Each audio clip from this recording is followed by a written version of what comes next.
Hürmetli vatandaşlarım, nefsimizin ikincisine başlayımız.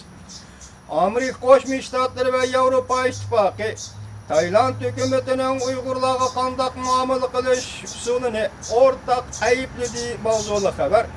7. ayının 11. günü Amerika avazının Taytel programısı da ilan kılındı. Haber mındak başlandı. Avrupa İttifakı Amerika Koşmuş Ştatları hükümetine koşulup, Tayland hükümetinin 100 neferden artık Uygur'unu zorluk bilen Cungo hükümeti götküzüp bergenlikini ayıplap, ular Cungo'da kopallık bilen muamele kılışkı uçuraydı. Cungo'da normal kanunu tertip kem dep görsetti. Avrupa Parlamenti şembe günü ilan kılgan bayanatı da mındak görsetti.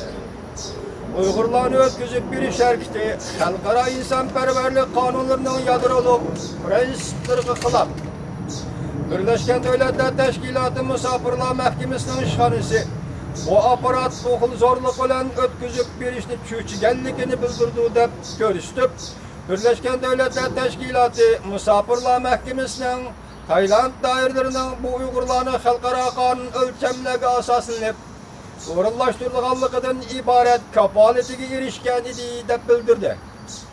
Tayland hükümeti 100 neferden artık Uygur'unu cümleden balalar ve ayallarını Cungo hükümeti götküzüp berdi. Gerçi Türkiye Cumhuriyeti ulanı kabul kılışını halaydıganlıkını bildirsin.